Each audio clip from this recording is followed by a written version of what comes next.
స్వయంభు శ్రీ పద్మావతి శ్రీ అలివేలుమంగ సమేత శ్రీ వెంకటేశ్వర స్వామి వారి దేవస్థానం ఇది బడంగపేటలో ఉందండి. ఇక్కడ అసలు కాశీబుగ్గ వెంకటేశ్వర స్వామి దేవాలయం అంటారు. అసలు ఈ దేవాలయానికి కాశీబుగ్గ అని ఎందుకు పేరు వచ్చింది, ఈ గుడి యొక్క చరిత్ర ఏమిటి, అన్ని విశేషాలు తెలుసుకుందాం. మరి లోపలికి వెళ్ళి ఈ గుడి ఒక విశిష్టత ఏంటి అన్ని తెలుసుకుందాము, చూద్దాం కూడా రండి.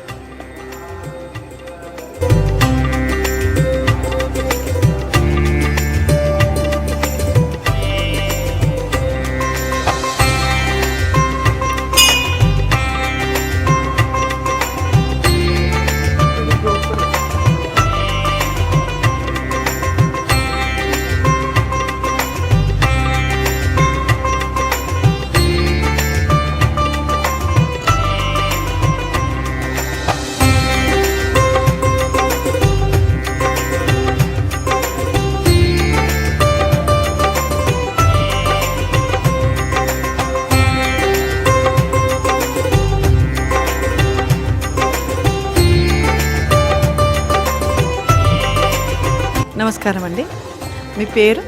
నా పేరు చక్రవర్తిలో జగన్మోహన్ ఆచార్యులు. ఈ గుడి యొక్క చరిత్ర చెప్తారమ్మా? ఈ దేవాలయము ఇద్దరు అమ్మవార్లతో, ఇద్దరు దేవేర్లతో స్వామి స్వయంగా వ్యక్తమైన స్వామి దేవాలయం. ఇక్కడ స్వయంభూ అలివేలుమంగ పద్మావతి సమేత శ్రీ వెంకటేశ్వర దేవాలయం అని ప్రాచుర్యంలో ఉంది.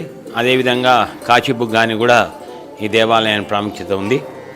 ఈ దేవాలయము గత 400 సంవత్సరాలు, సుమారు 400 సంవత్సరాలు మా పూర్వులో చెప్పిన ప్రకారంగా 400 సంవత్సరాల క్రితం దని దీనికి ఆధారాలు కూడా ఉన్నాయి. ఇంకొక దేవాలయంలో దీని కాశీబుగ్గ అని అనడానికి ఎందుకంటే ఈ దేవాలయం యొక్క స్వామి యొక్క అభయస్థం కింద శివుడు ఉన్నాడు కాబట్టి ఇది కాశీబుగ్గ అని కూడా ప్రాముఖ్యత ఉంది. అందుకని అంటే అసలు శివుడు వెంకటేశ్వర స్వామి పక్క పక్కనే వెలిసినట్టు అండి. శివుడు కూడా స్వయం వ్యక్తమే కాబట్టి శివుని అస్తం కింద, అభయస్తం కింద శివుడు ఉన్నందుకు కాశీబుగ్గ అన్నాడు. ఈ శివాలయంలో మనం అభిషేకాలు చేయడం ఇక్కడ వెంకటేశ్వర స్వామి ఇబ్బంది అని చెప్పి పక్క కూడా శివాలయం ఏర్పాటు చేసి అక్కడ అభిషేకం నిర్వహిస్తున్నాం ప్రతి సోమవారం కూడా.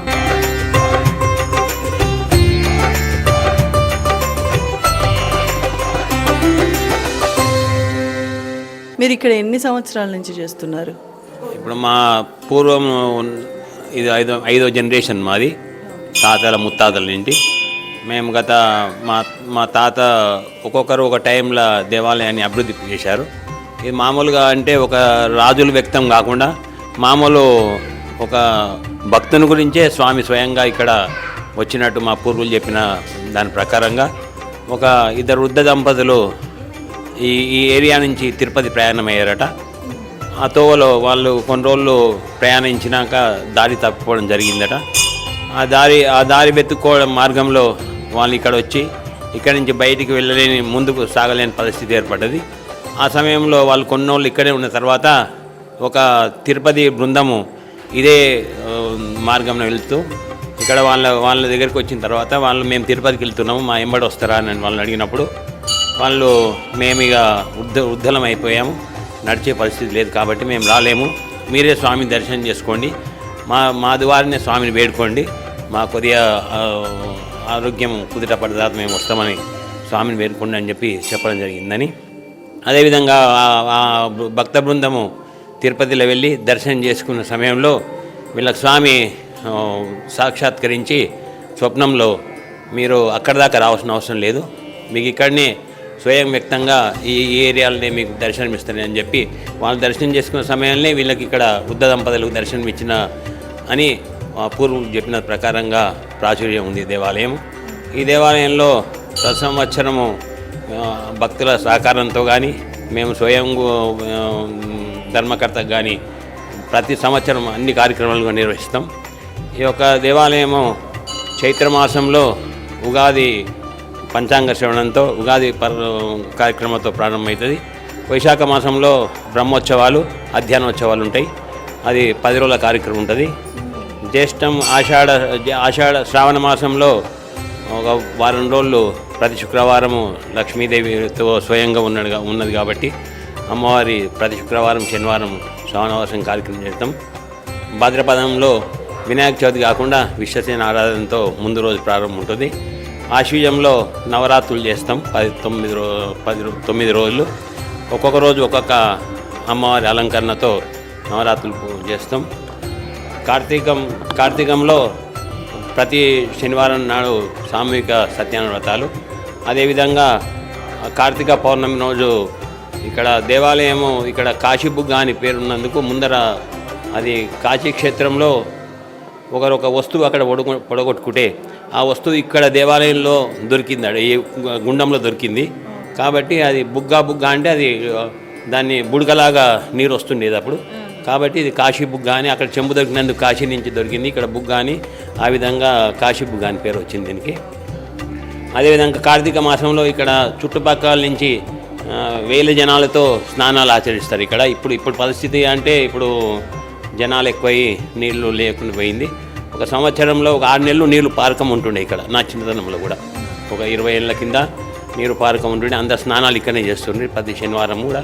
అదే కార్తీక మాసంలో చుట్టుపక్కల విలేజ్ వాళ్ళు చాలా జనంతో సామూహిక సత్యనారాయణ వ్రతాలు, అదేవిధంగా స్నానం ఆచరించి ఇక్కడ గుండం ఏం ప్రాముఖ్యత అంటే ఏదైనా రోగాలు వచ్చిన వాళ్లకు ఇక్కడ రోగ నివారణ అవుతుందని చాలా వాళ్ళ భక్తుల నమ్మకాలు. ఆ టైంలో ఇది మామూలుగా చార్మినారు కట్టిన ప్లేగు వచ్చిన టైంలో ఇక్కడ ఊరి జనమంతా ఊళ్ళో నిడిచిపెట్టి వచ్చి ఇక్కడ ఉన్నారట ఒక నెల రోజులు. ఆ నెల రోజులు వచ్చినప్పుడు ఇక్కడనే స్నానం చేస్తే వాళ్ళకు ఆ ప్లేగు వ్యాధి నిర్మూలన అయిందని చెప్పి అప్పటి నుంచి ఇది ఒక ఆనవాయితీ ఉంది ఇక్కడ. మార్గశిరంలో ఒక నెల రోజులు గోదాదేవి కార్యక్రమాలు నిర్వహిస్తాము. రోజు తిరుపావై కార్యక్రమం, కాలక్షేపాలు. అదేవిధంగా గోదాదేవి కళ్యాణంతో మార్గశిర మాసం పుష్యమాసం పూర్తి అవుతుంది. ఇదే విధంగా ప్రతి సంవత్సరం కూడా వంశపాల ధర్మకర్తగా భక్తులు సహకారం ఉన్నా లేకున్నా కూడా ఈ కార్యక్రమాలన్నీ నిర్వహిస్తున్నాం.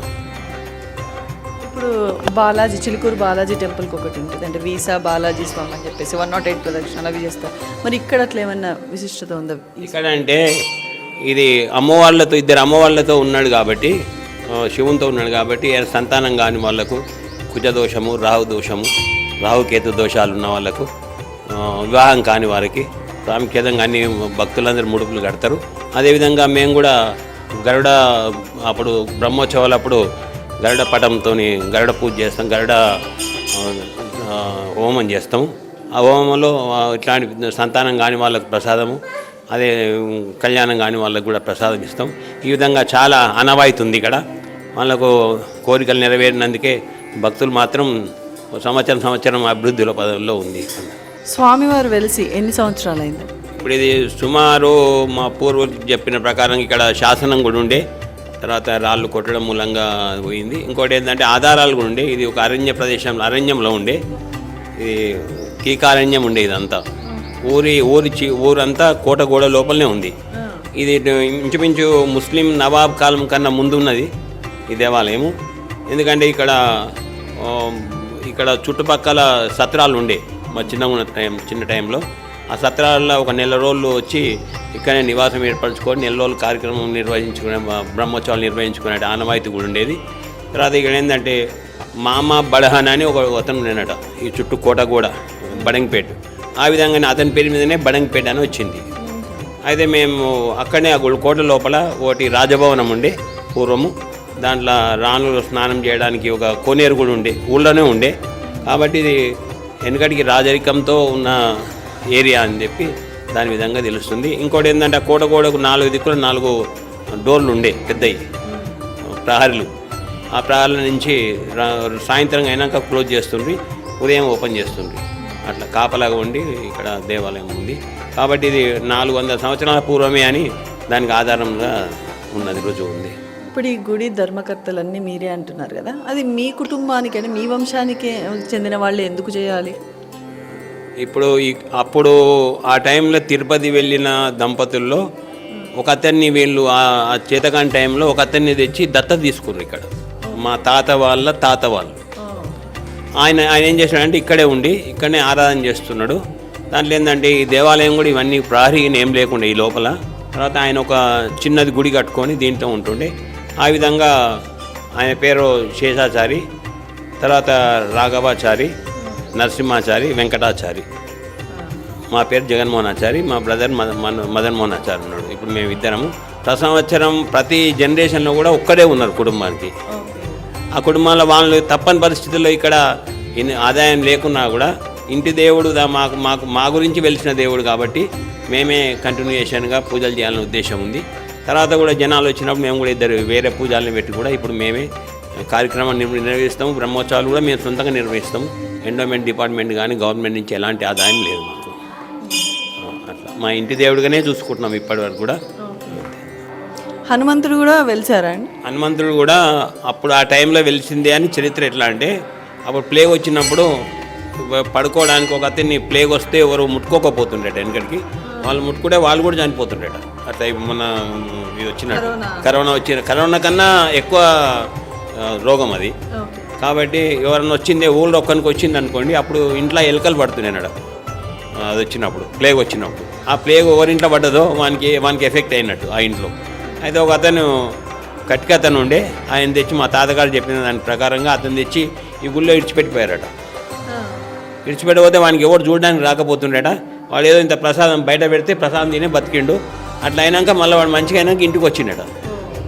అట్లా ఈ హనుమత్ దేవాలయం హనుమత్ వెనుకకు పండుకుంటున్నాడ. ఇదే ప్లేస్లో ఉండేనట. దాన్ని ఏం చేర్పు చేయలేదు మేము, ఎట్లా ఉంది అట్లా ఉంది దేవాలయం.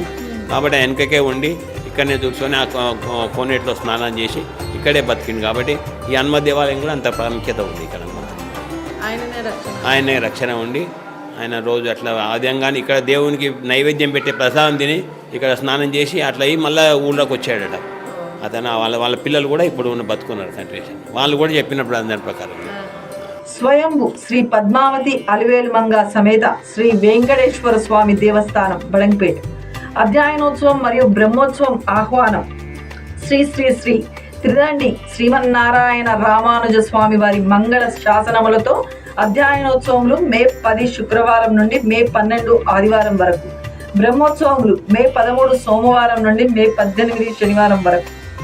ఫర్ ఎంక్వైరీ ప్లీజ్ కాంటాక్ట్ వంశపారంపర్య ధర్మకర్తలు చక్రవర్తుల జగన్మోహనాచార్యులు, వారి యొక్క ఫోన్ నెంబర్ 9246168774, చక్రవర్తుల మదనమోహనాచార్యులు 8919123996.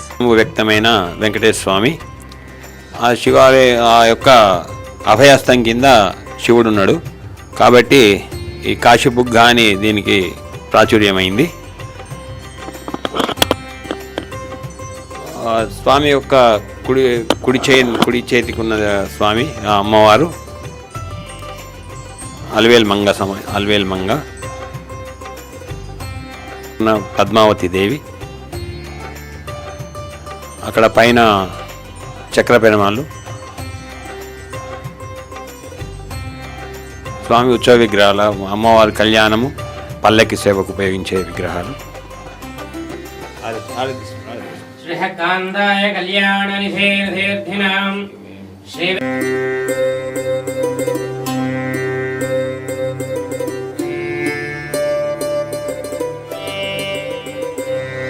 వారు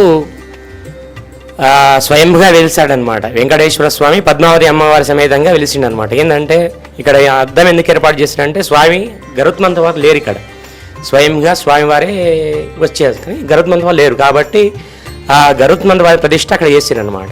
యజమానికి బంటు ఎదురెదురుగా ఉండాలి కాబట్టి అక్కడ గరుత్మంతులు లేరు కాబట్టి స్వామివారి యొక్క రూపు ఈ యొక్క అద్దంలో పడి ఈ అద్దం యొక్క ప్రతిరూపం స్వామివారు పడుతుందన్నమాట.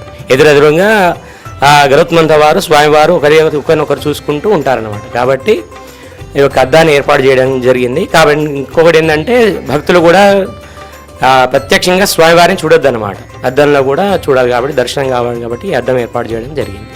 అట్లా